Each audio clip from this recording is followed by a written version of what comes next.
Hello everyone. First of all, thank you so much for taking out time and showing up for this webinar. Well, I will quickly do a short introduction about myself, the companies, and all our panelists and speakers. Well, my name is Vivek Kadam. I have been with I2E Consulting for about 5 years now, and I look after the sales at I2E Consulting. Our company, I2E Consulting, is a software services providing company founded in 2008. I2E provides business consulting and technology solutions to large pharmaceutical companies like Pfizer, Merck, Abbott, Cipla, Novartis, etc. We are a Microsoft Gold partner, and our major services revolve around Office 365, project and portfolio management, data visualization, and digital transformation. This event is co-hosted by our partner, Conval Group. Conval Group was incorporated in the year 2000 as a company with a mission of serving as consultants and technology enablers to life sciences industry. For the increasing need of compliance and quality in various business units of the pharma industry, Conval Group provides services around production, quality control, quality assurance, serialization, information technology, and R&D. On the panel with us, we have today Mr. Madan Joshi. He's the Director Strategic Business at Conval Group. With more than 25 years of experience in working with the pharma industry, Madan has gained enormous knowledge and hands-on experience in computer system validation, verification validation, quality control, serialization, and has worked with some biggest pharma companies like Novartis, Baxter, Pfizer, etc. We have Mr. Timur Kabadai. He is the managing director at Conval Group. He has around 30 years of experience in the pharma domain. He's a strong business development professional, skilled with CSV, that is again computer systems validation, quality management, V&V, and good manufacturing practices domain. We also have Ms. Banu Refik. She is the senior consultant quality at Conval Group. She has about 20 years of experience in pharma industry, working as a validation manager, project quality manager, and validation consultant. Now, as you all know, today's topic is a pandemic preparedness program. Without any further delay, I request Madan to please share his screen, which I see he already has, and please start with the session. Over to you, Madan. Okay. Thank you, Vivek. Thanks for all the good words. Good evening, everybody, and thanks for joining up here. I know today we are flooded with a lot of webinars, and it is difficult to steal time to attend any webinar, especially in the evening. And these days also I observed that if the webinar is organized by some veggie supplier or the grocery supplier or some housing federation, people like to join it more, at least in India, because those things are as important. But despite that, all of you are here, you are joined, thanks for that. Let me first tell you that I worked, my last job before coming to Conval, I was managing director to division of Pfizer. Capsugel was the division of Pfizer, and I was heading that as a country head for India. I am here talking to you not because I know more than you, not because I'm an expert, but we at Conval, we have gathered some information and we have converted that into knowledge. And this is just an attempt to check that can this knowledge be converted into shared wisdom or collective wisdom by sharing that knowledge on this platform through this webinar. So it's a very, very humble effort to generate the collective wisdom through this discussion. In other words, I'm not here speaking because of my authority, but because of our collective agility. That's how I would put. And I2E Consulting, they have really supported us a lot in organizing this. So, pandemic preparedness program, what we will talk basically about is pandemic and COVID-19. When I say this, I am not a virologist, so we are not going to talk anything about coronavirus, but we are going to talk about how this coronavirus is troubling us in pharma industry, and that's the main focus today. And so, how this pandemic and this whole COVID situation is impacting? So that impact of COVID-19, both business and normal life. Uh, this preparedness program essentially has to be divided into three different parts. That is pre and in, that is during pandemic, and what happens after the pandemic is over when we really start opening up. So we'll talk a little about that also. When we are piloting this program, uh, you will need the organized structure around that. And so we'll little touch upon the steering council or what kind of controls you need for this. What kind of response teams should be in place? How should you be handling that? And finally, the last one what you read here, handling remote audits and preparedness. This per se is not the part of pandemic preparedness program, let me tell you. But this is a new normal which is going to come and stay for pharmaceutical industry. So we'll very briefly touch upon that. And that's why that's the last part, because it's not per se the form part of the pandemic preparedness. So as we know that epidemic, and I'm not going to read through everything essentially because we all know this primarily.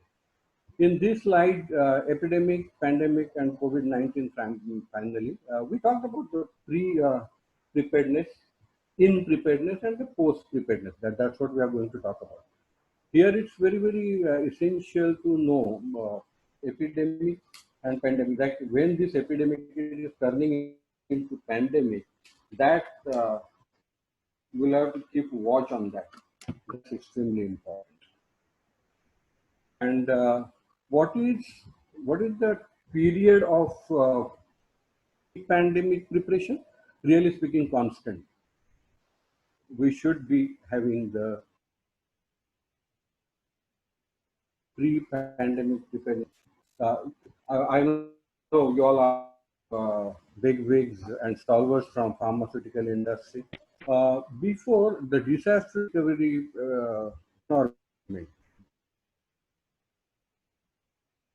DRM or DRP, whatever you call it, that used to capture various scenarios like labor unrest, the natural calamities, etc., and the disaster recovery plan used to be developed for that. In that, pandemic used to be one of the scenarios, and that's how it started actually.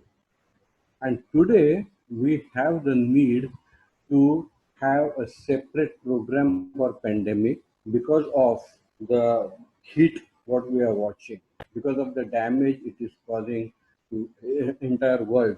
And that's why we are specifically talking about this program now. So what are the different risk assumptions really here?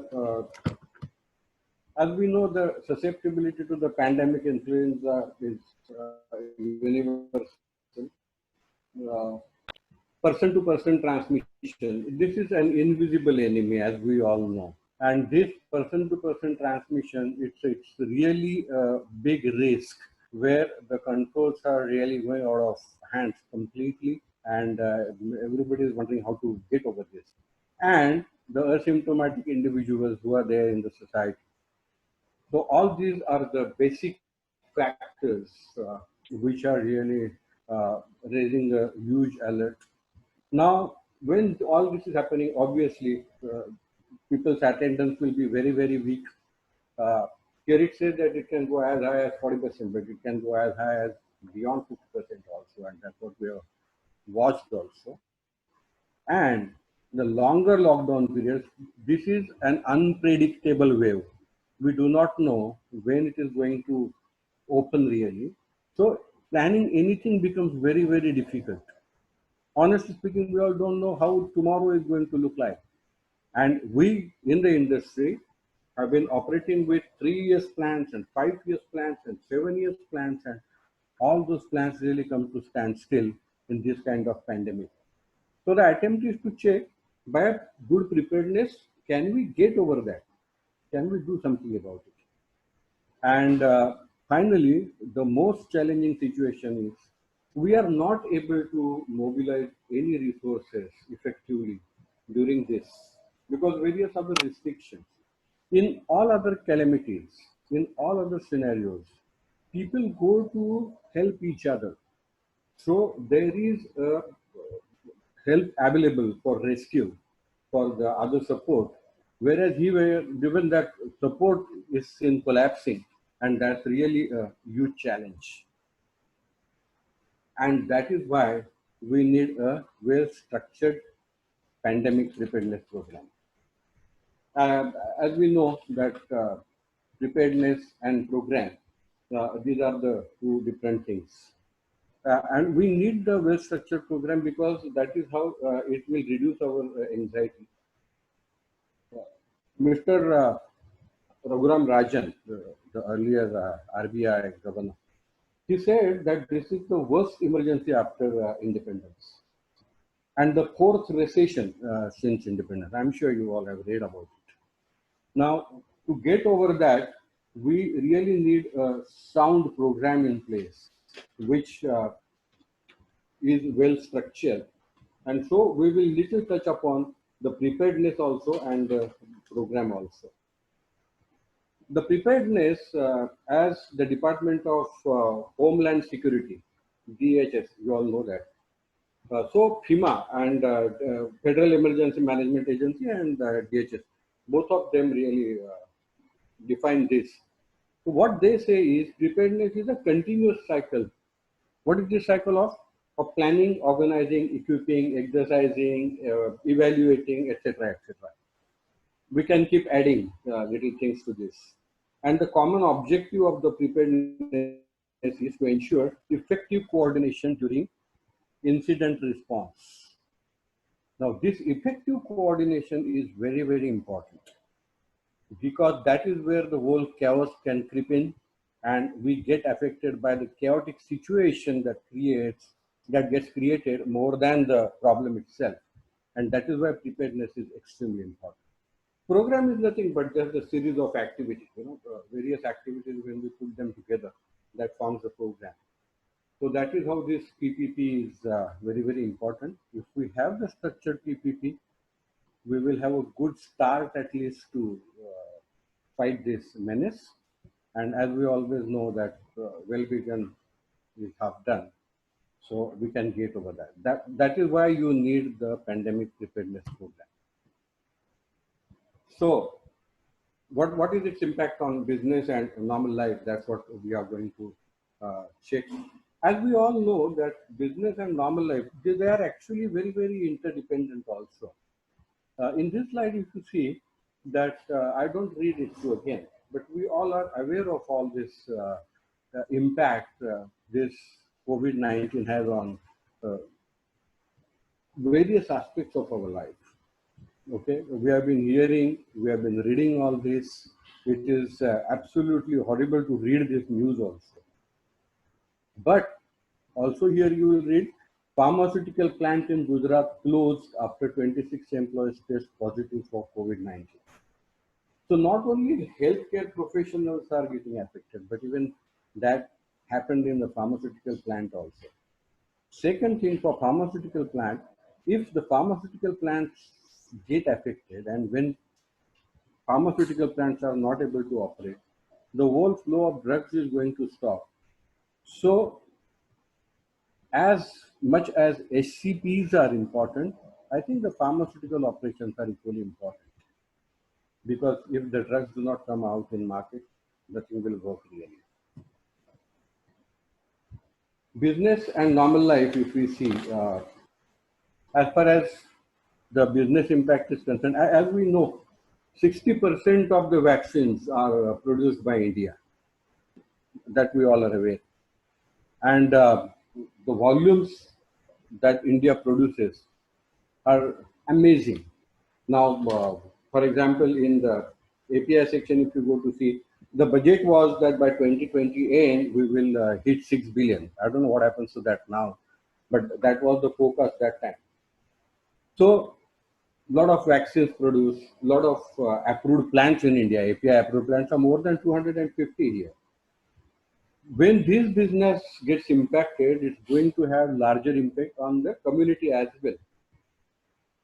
There is this impact is on a very funny situation is that lot of APIs produced by India are exported to US, and Indian drug product manufacturers or the formulation manufacturers, they import a lot of APIs from China. Now China is also affected. So about 55% price rise is there in Chinese APIs now. That is also affecting us. Financial budgeting is absolutely going haywire. The compensation strategies which we normally build in our plan, that also is really not working. Employee management, of course, is a huge problem in business right now because of various other things. You come to the normal life, the unemployment has gone up from 6.7% to 26%. That's a huge number, friends. Or the about 45% household income has run down, and there is, they say, the loss of about 32,000 crore per day during the first 21 days. This we are talking about the numbers, but in normal life also there are other challenges like apprehensions, the fear and anxiety, the uncertainty, the unpredictability, people not knowing what's happening to them, what's going to happen to them tomorrow. And that is how the moral is very, very low. Now, people with low moral, and now they have to worry about business also, that's really a bad combination. And anyway, business and normal life are very, very interdependent. And that is why we have to take stock of this, that how business is getting impacted. Numbers are okay, numbers can be improved also, but the normal life also is equally important. If their people get crippled, they won't show up again. And so this is extremely important. What is happening in the regulatory background is, as you see here, I won't read through, but CDC, they have come up with their own guidelines. The European guidelines are there. In Turkish health authorities, they have actually made it mandatory that every pharmaceutical company has to have the pandemic preparedness program in place, and they'll have to submit that. I don't know if that comes to India also. It should come soon, and that's actually a very, very good move, really speaking. And so various WHO preparedness and response guidelines. There are various guidelines published, and we have to, in other words, take into account all these guidelines while preparing our programs, though our focus will be on our respective country.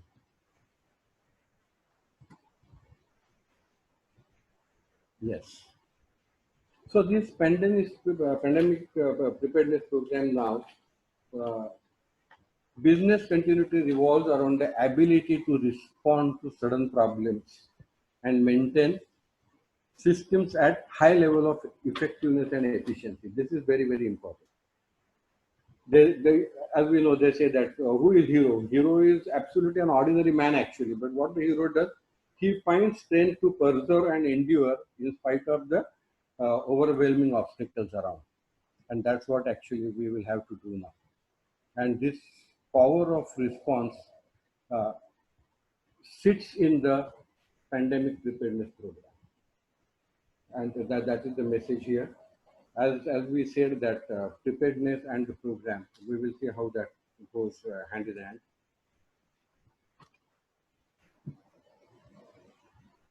So the resilience that gets offered because of the well-structured preparedness program, that is actually the real highlight of this program.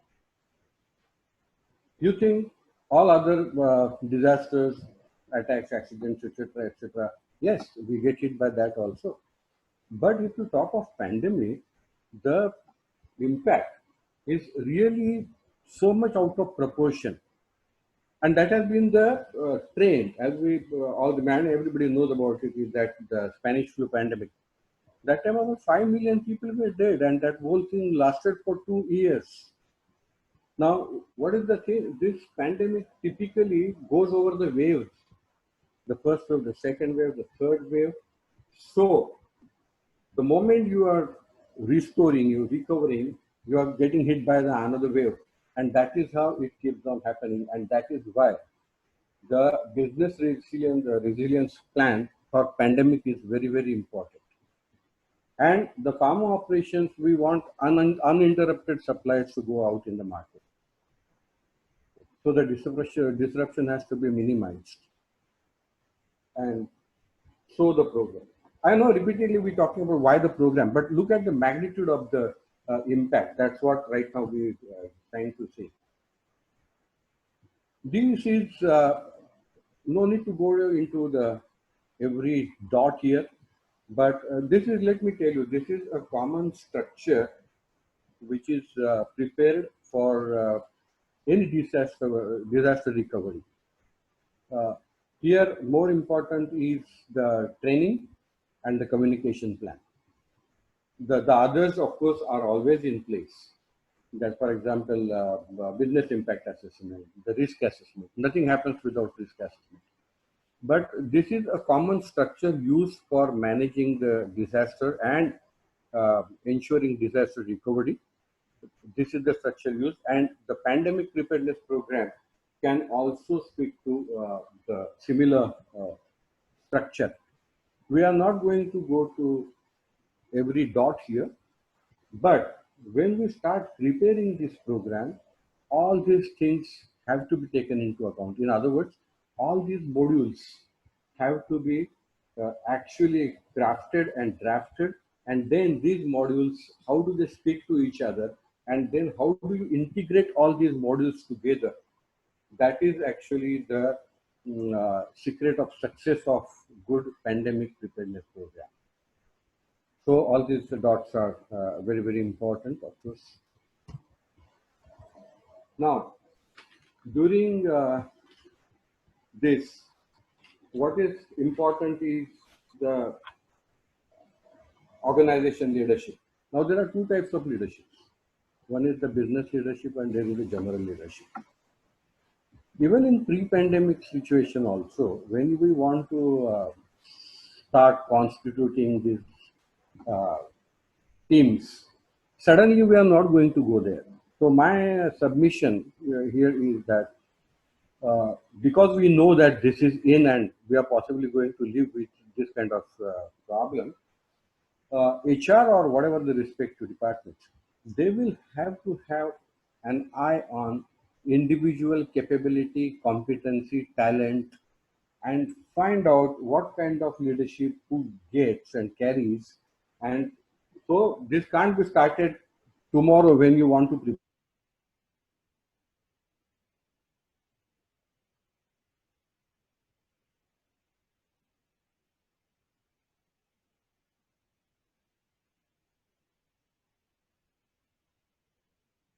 Only these roles and responsibilities can be effectively done. What we know about need here is the emergency management team, that is very common. Pandemic coordinators. Now, because you will appreciate that all these people, apart from the technical knowledge, there is a very different psychological bend required here. The coordinators cannot get confused. They cannot get panicked about any situation. And all that is important. So it's not technical, it's more non-technical, and those soft skills are required. And so this HR and other people will have to look at it right from beginning. But we need these three teams. I know you know about these three teams. I'm just saying that why the constitution can become a problem, that the requirements are little different than our usual normal requirements. Now, as we said that we will have to essentially break it into pre-pandemic, in pandemic, that is during pandemic, and post-pandemic. So the pre-pandemic preparation, of course, the business impact assessment needs to be done. That what is going to happen to business, and how are we going to handle that. What are the what are the budgetary constraints that can be kicked off because of this, and what should be the profile of people handling all this.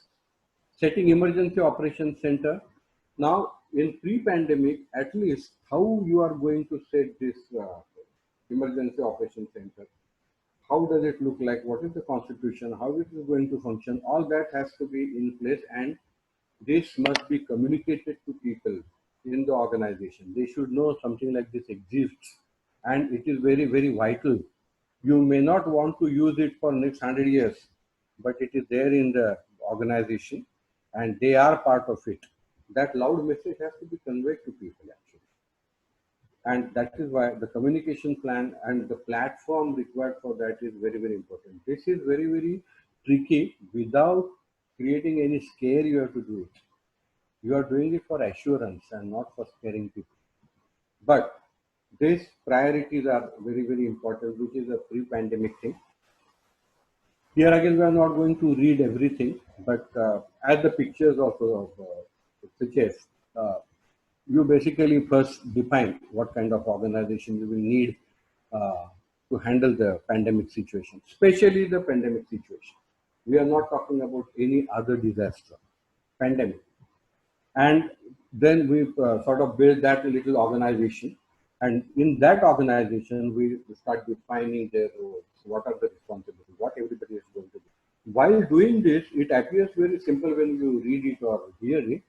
But what are the attributes of the people who are going to be on these councils or committees or whatever? That's very, very important. It's not as simple as you pick up one person from each department. It's not like that. So there is a huge exercise. Then, of course, when you onboard these people on that particular platform, you have to have different communication protocols. Now, this is internal communication, this is external communication. The last part, most important, is the institutionalization of the preparedness procedure. Now, the procedures, the practices, that we will touch upon that also, but lot of things are going to change in pandemic situation. For example, the same procedures, but will have to have a different practice. There is difference between procedure and practice, as we all know, that the same procedure can be done through two different practices, and which practice you are going to adopt during the in pandemic situation, that's extremely important. And so that has to happen now in pre-pandemic. So one will have to chart it out as much as possible. I know finally you meet surprises, but you want to mitigate the surprises, and that's all you can.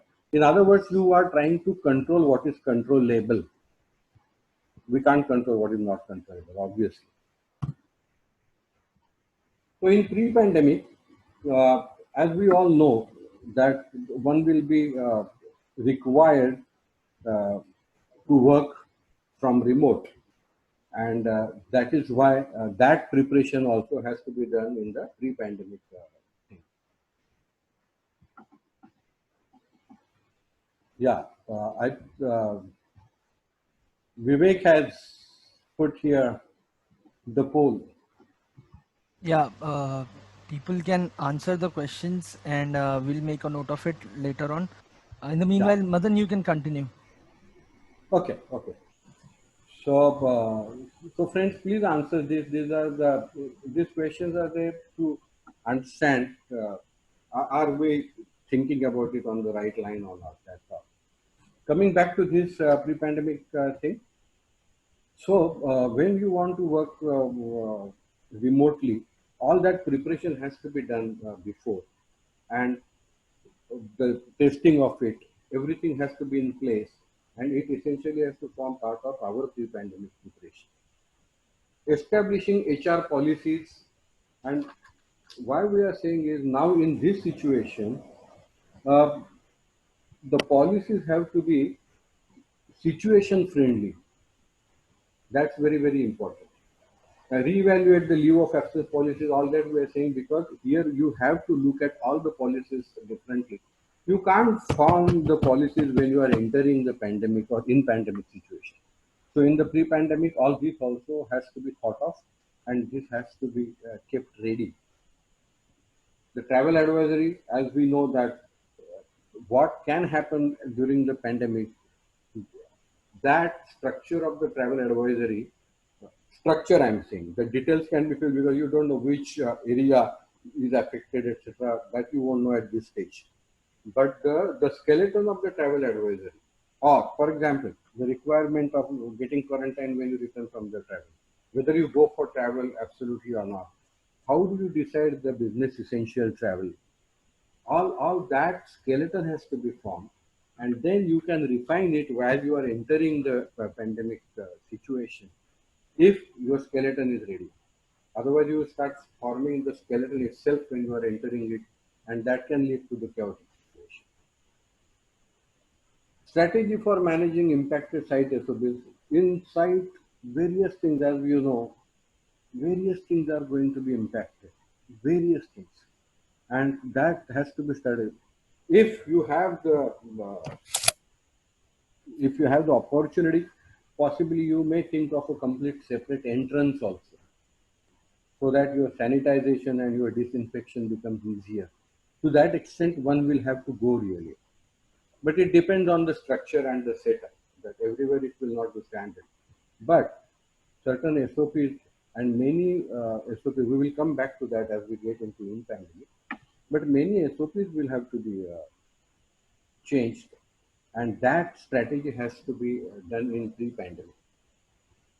As I say, standard operating procedures, that's one thing, but now you will also have to look at the standard operating practices to implement those procedures. And that is where uh, all these policies and all will get really internalized. And that internalization is very, very important.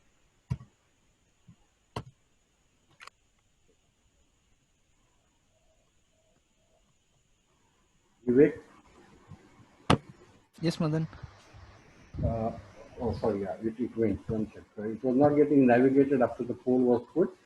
No, no, I'm just ending the poll. I think we've got a lot of answers here. Very good.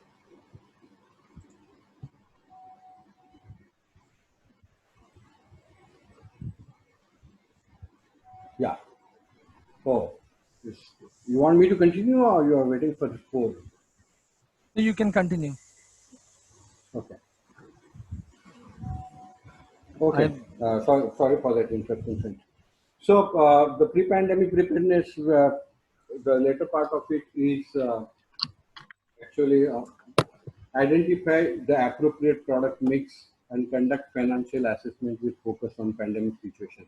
As we all know, even in our normal budget, we always have plan B, plan C, etc. ready. That if one particular product does not do well, then you have the other product mix ready to compensate the ditch in that particular revenue. That all we have. So, what kind of product mix can be deployed for the in pandemic situation? That can be thought of. I'm not saying you will exactly swear by that and you will be able to implement the same, but that thought has to be in place. So, in pre pandemic situations, most of it is how do you think about it? The details may change also. The point is about how do you think about it. Or because let's take India. Now, if all the corners are affected, you are not able to go anywhere. Now, how do you have the manufacturing? Some places they are permitting the restricted operations. So we will have to have our manufacturing licenses in place in such a manner that you will have resilience there also.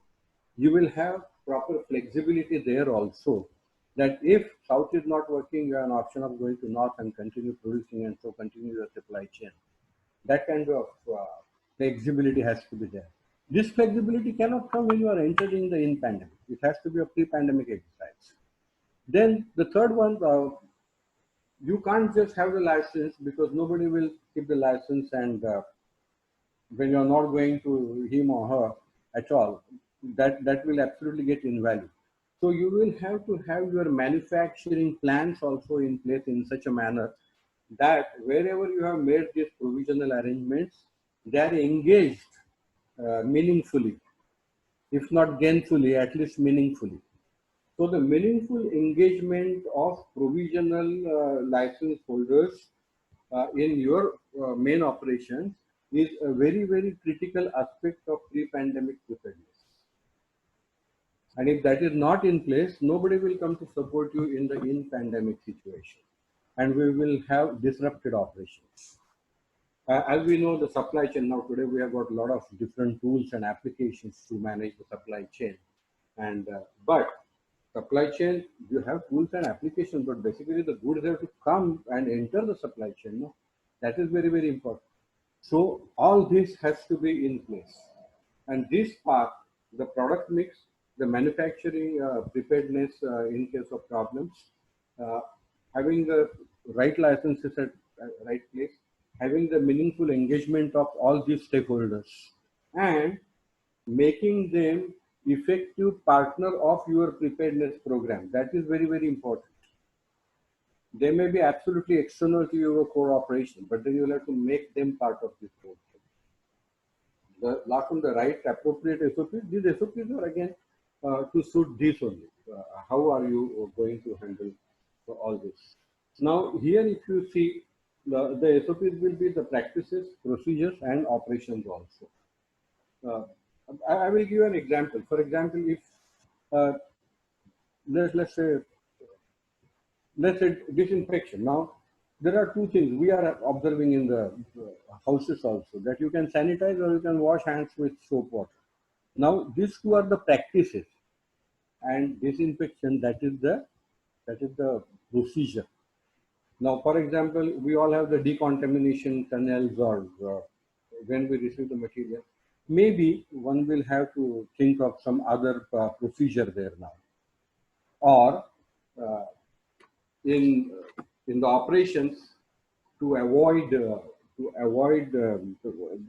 contact spread, you might have to have the peel off technology. What is the peel off technology? That say shipper boxes, etc. They have 2-3 layers which you have defined in the pre-pandemic situation. That when the box gets transferred, the first layer is peeled off, that goes out. The second gets out. Like that, you start avoiding that contact. I'm just talking about one procedure. So such things have to be predefined, but that's very important. Vivek, again, after this pop-up, this is stuck. Vivek, Okay, I have ended the poll. I think there should not be any problem. Can you unshare and share again if you? let me see.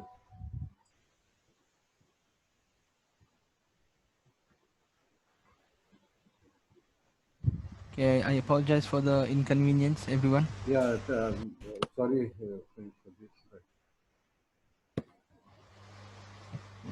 Everyone these days working from home. There are times when the Yeah, internet fluctuates, but yeah, we are back online. yeah, So thanks. We're back please there. continue. Thanks, Vivek. Yeah. Thanks. Uh, so, friends, now we're talking about the in pandemic situation. Now we have sort of entered the in pandemic. Now, in here the remote operations plan. This plan, whatever is present, whatever the skeleton we have formed there, what a structure we have already formed. Now, this is all about execution. I'm not going to read it one by one, but the regular e-meeting, because now in pandemic somewhere the restricted operations will be on, where you will be allowed to go there, or you will be remotely working still even during in pandemic situation. So you are supporting the operation, restricted operations from remote, or some operations are on. That depends on the situation. But the remote operations plan has to be implemented properly. And now during this time, the monitoring and evaluation becomes extremely important. So the regular e-meetings, and you have to have absolute live wire communication with all the regulatory authorities also, and even your internal people. uh, screening of staff and all, that is very normal, and I'm sure that it's not a big deal. Or the symptom, if people are going to work in pandemic for the restricted operations also, we are more or less aware of what kind of precautions we are taking. They are same, but that has to be there. And so here more important is staff and visitor screening we are talking about. In the screening, if something is found, what you are going to do about it, that has to be defined, and that has to be communicated properly to the site team, because there should not be any panic, there should not be confusion, there should not be any ambiguity about the understanding that what happens when you find somebody. And in the general management, if you see, the as we talked about here, the respiratory hygiene program will have to be specifically built. Also, in pandemic preparedness, where restricted operations are on, uh, the large amount of disinfectants, sanitizers, etc., can be used, and your industrial hygiene program will have to be tinkered. That industrial hygiene program, where you want to also ensure that there is no overexposure to disinfectants and sanitizers for the people who are actually working there on the shop floor. Now that industrial hygiene program has to be also, uh, it has to be in place during in pandemic preparedness, which will be part of general management of course. Now PPEs and all, yes, you have to have adequate staff. That's very very commonly understood. As far as the meetings are concerned, uh, e-meetings or in restricted operations, the site meetings, they are going to pose big challenge, because you have to have now different records for the meetings. So every activity, all the details of the attendees, etc., will have to be separately recorded for easier contact tracing. So we are gradually understanding that what kind of load it is going to bring in the system, bring on the system, and but all that is essential. We'll have to do that. So the meetings also will. I'm talking about the site meetings for the restricted operations also, where people get together. The distancing and is all right, but the contact tracing becomes very very important, and for that collection of information. So in pandemic, the practices, protective practices, and the information control both become very very important. It's not only about practices, but the other things also. We continue with the in pandemic workplace cleaning and all. It's very very common that way, so we don't talk about that. People's management, yes, this is again extremely important, because here what happens is, as we know, this is not the airborne thing, but if somebody sneezes, somebody coughs, those microglobules which fall somewhere, we all know all that stuff. Now here people will have to change their habits, and even the places in the offices will have to be changed. You might have to reorganize the whole setup. All that will undergo a huge change, apart from social distancing, I'm saying. Psychological support is extremely important, because as we talked that the moral is going to be very very low, and during that low moral, how are you supporting it psychologically? How are you giving the messages? That's very very important. The continuous assessment is extremely important in this, and uh, for this you have to have a, a program in place, that all the resources, all the operations, all the procedures, etc. The assessment has to be continuous, and now this is very, very critical. So you will have different formats, you will have different channels for this continuous assessment, which will be different from your normal channels. Contacts and communication, this we all know that when you have the emergency program, you always have this contact list and all in place. So we are not going to spend much time on that. Uh, the post-pandemic, the picture itself is suggestive. You have to actually sit down and review the situation, that what happened. how did the in pandemic go, what is the impact. Now this impact you will of course assess the impact on business finally, because we are talking about the business scenario, business situation. But how did that happen, what went wrong, all that usual stuff what we do, that we will be doing. Then but the restoration SOPs, now we are talking about procedures and practices both.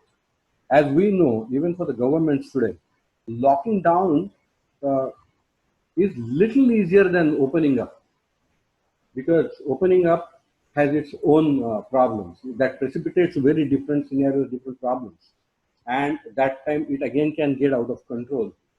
So the SOPs for restoration of the operations effectively, that is very, very important. People are now used to certain things. Now you have to gradually bring them to the normal, meaning new normal. So that will be different set of SOPs again. Have predefined and pre-appointed surveillance committee. Now this surveillance committee has to be essentially different from the earlier committee. If people from earlier committees are involved in this evaluation also, they are likely to get biased while doing the situation. So now you have a very different committee. When we say different committee, everything the same problem. That what is the face of every individual there? What are the competencies required? What are the attributes? What are the skills, etc. All that comes in. Implement appropriate changes in occupational health center. Occupational health center will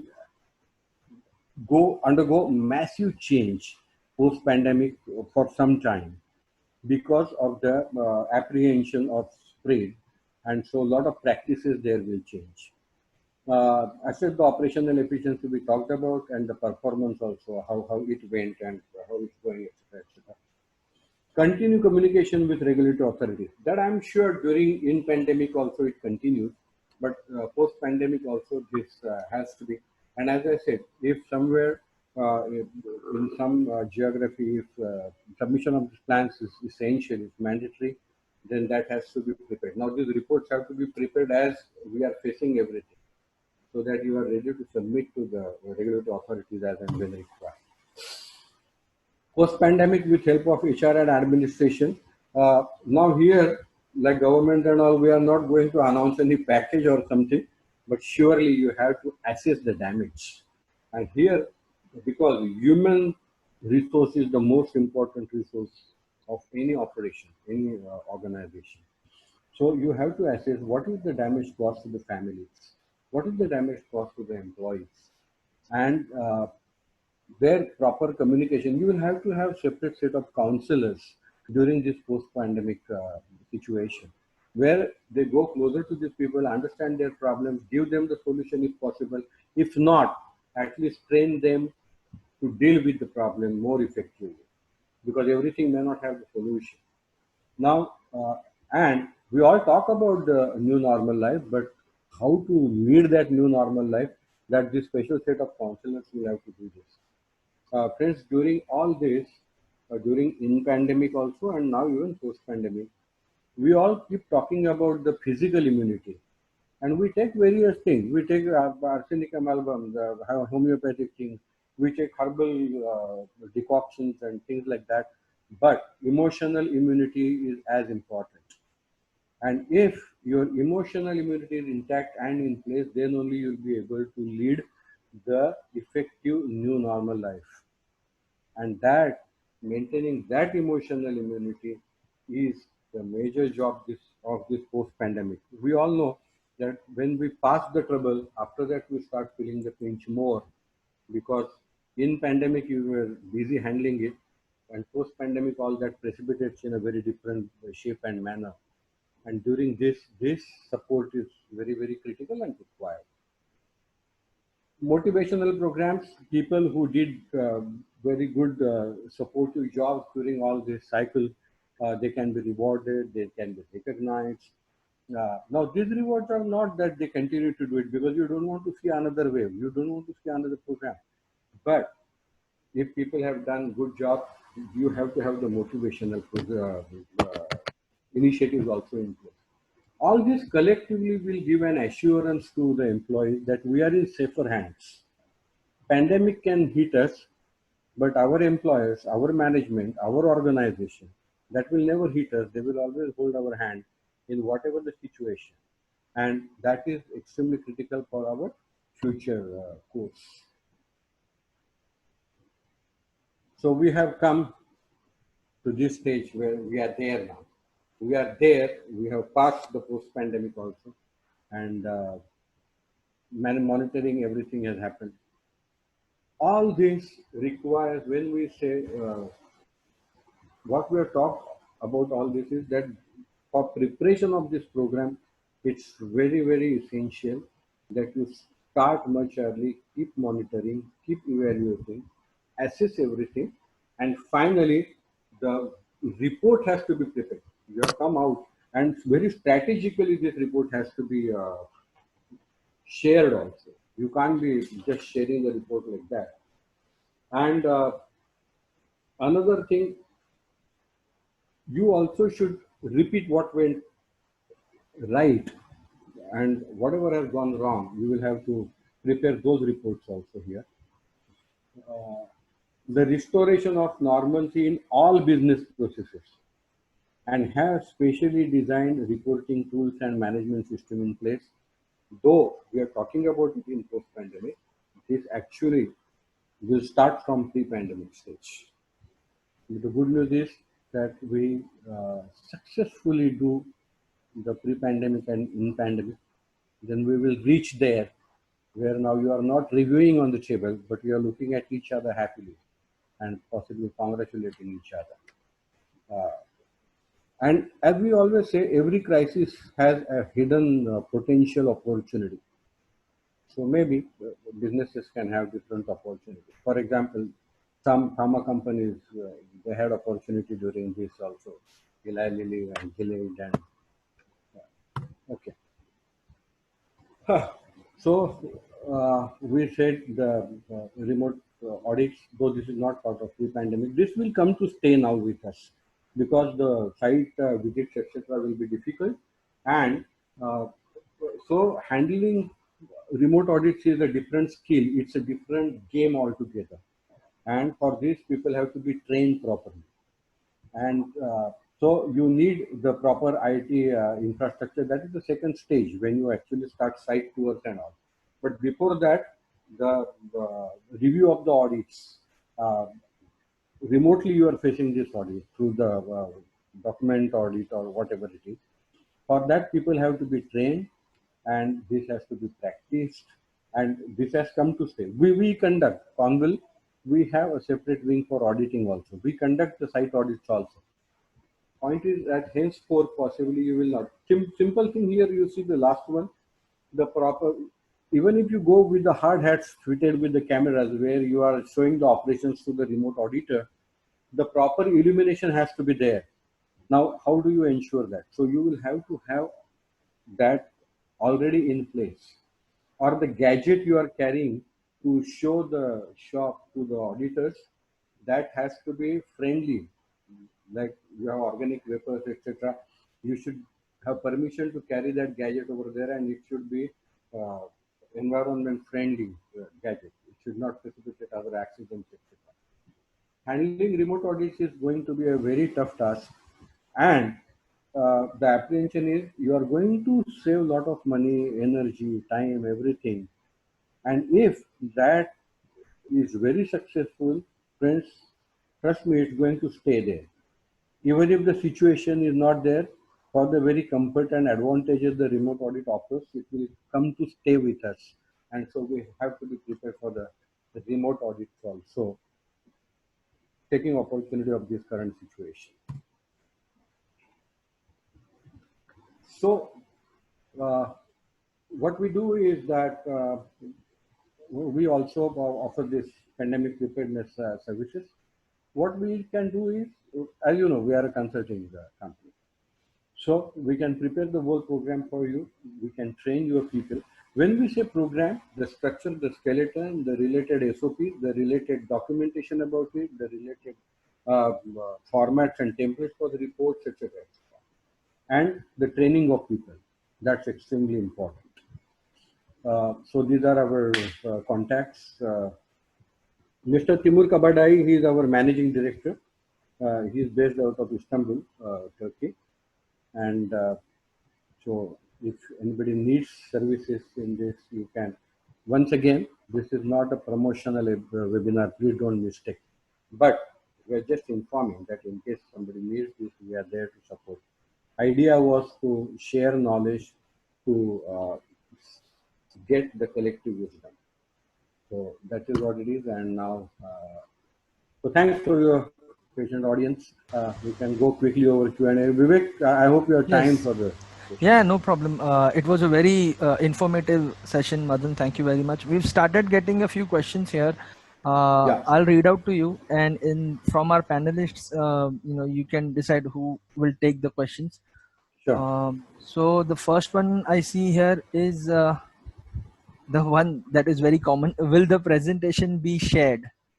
Okay. So I would like That to tell Vivek, you. you can answer. Yeah, yeah. So this is a recorded session. Unfortunately, we will not be able to share the presentation, but you will get the recording of the webinar in an email, and it will also be available on both the websites, that is Conval's website and I2E's website.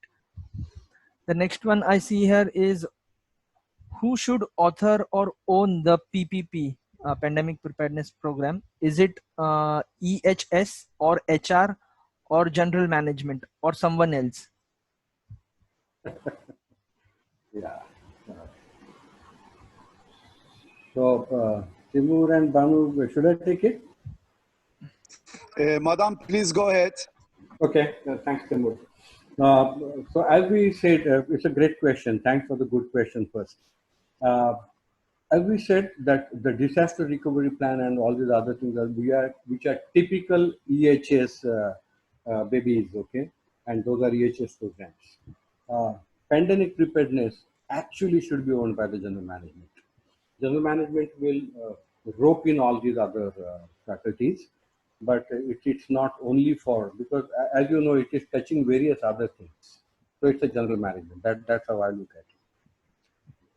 Great. The next question we have is from Sudhir Inamdar. Yeah. How about the post-pandemic costs? Are the operating costs are there are going to increase? So he's asking, how about the post-pandemic costs? Are the operating Yeah, costs got it, got going it, to, got yeah. it. Yeah.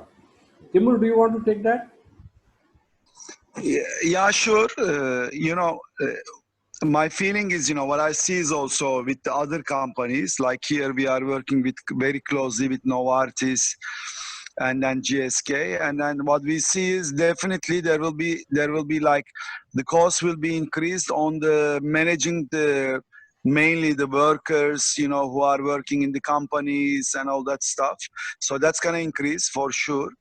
But when it comes mainly for the product related, we don't see anything. But in general, the companies are, for the operation of the cost is increasing on the factory level. But then some operations, IT, HR, and supporting organizations are mainly currently working from home.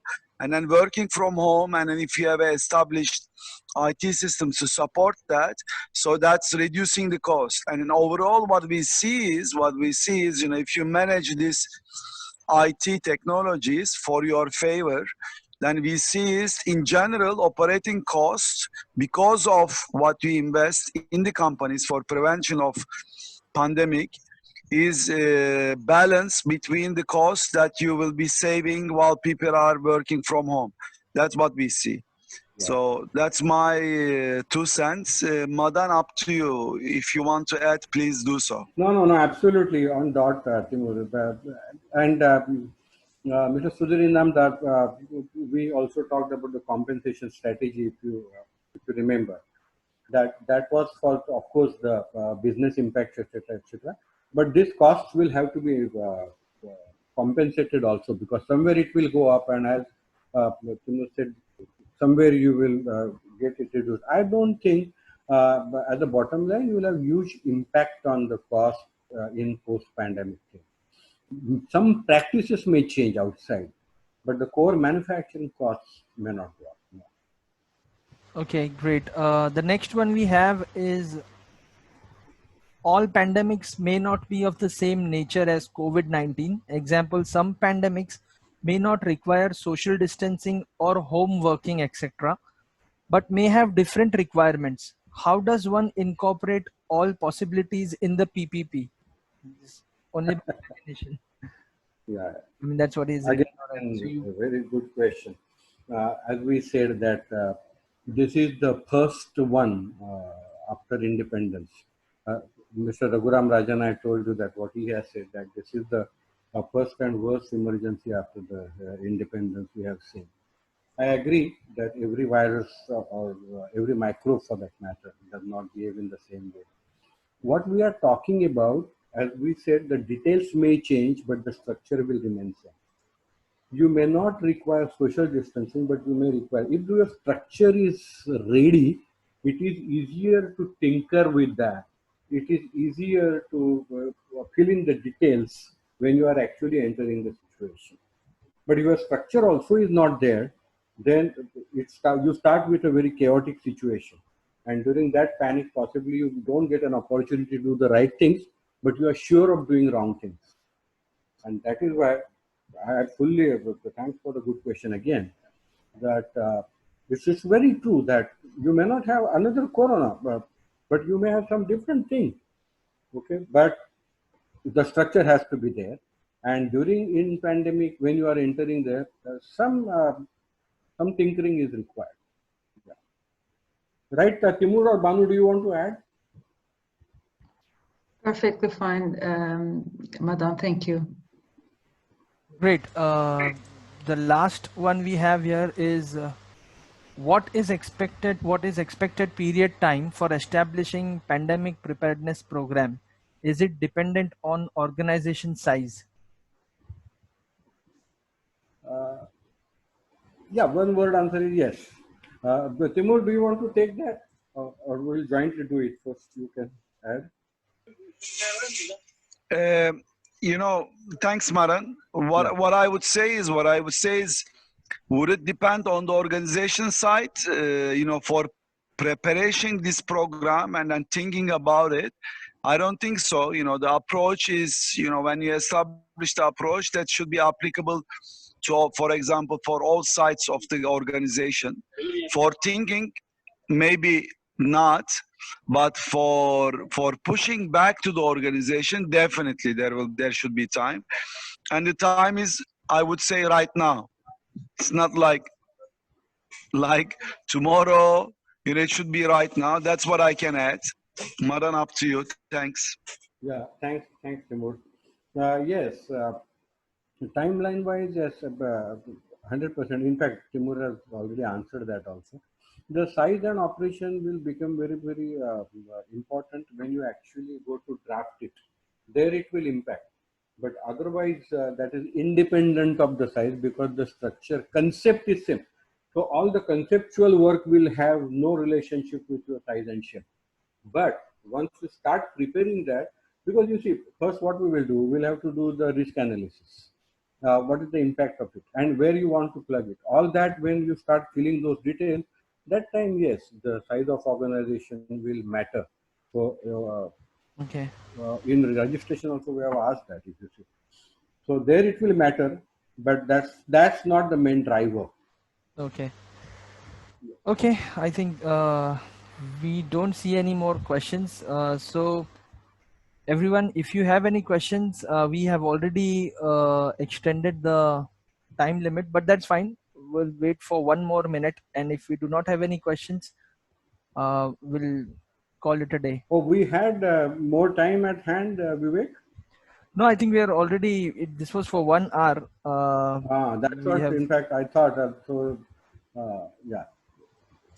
I was timing it to see that we end in time. No, we did actually. We did.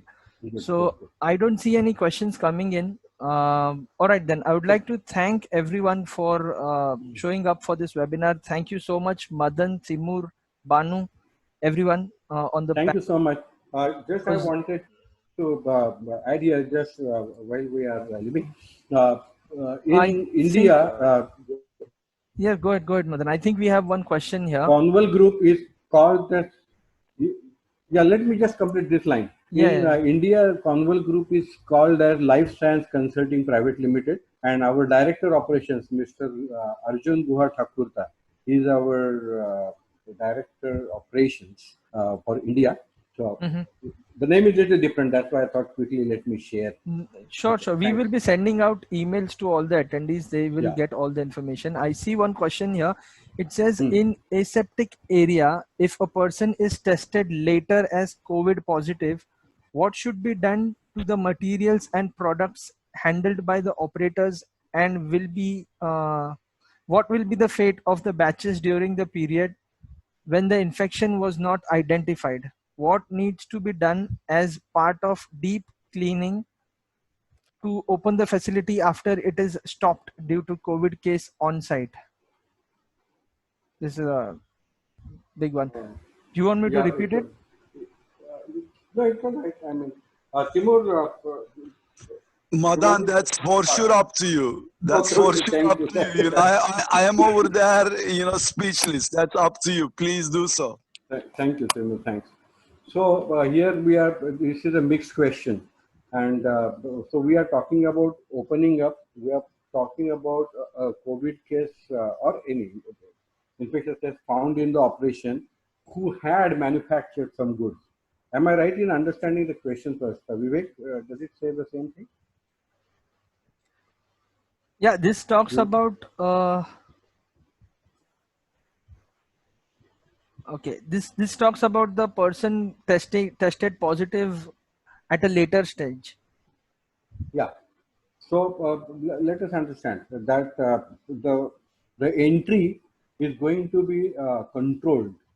So very hopefully and surely it really can't go wrong is that uh, the people screening, as we talked in one of the slides, that you will have to ensure that these people do not people with normal symptoms also are not allowed. So your screening and your procedures are absolutely cautious about that.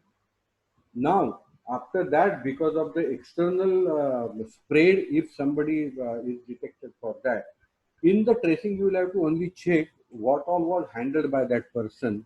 And so that is why, if you remember, I said that documentation of activities for tracing, that is an additional documentation which comes in your plate afterwards. And obviously, the quality will have to take the decision. I'm not a virologist, so I can't tell you how the virus will have affected the manufactured goods.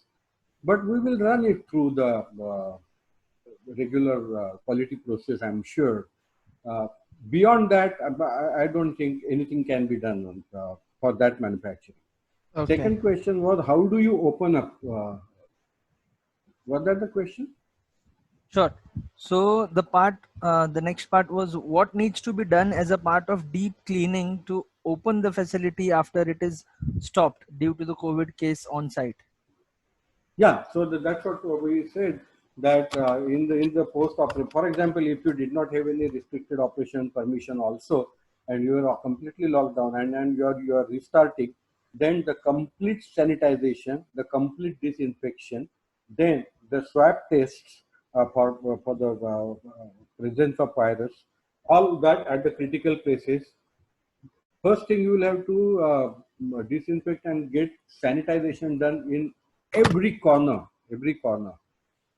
Second thing, you will have to identify the places which are, we call it the contact places. So those contact places will have to be completely identified. The inventory of contact places has to be maintained, and those places have to be specially sanitized, and there has to be a special sanitization program for such places. Aseptic, our normal operations only are adequate enough to take care of this actually. Even otherwise, we are careful about it. But the other things, and another thing, what happens, we never write SOPs for the common areas, as we all know.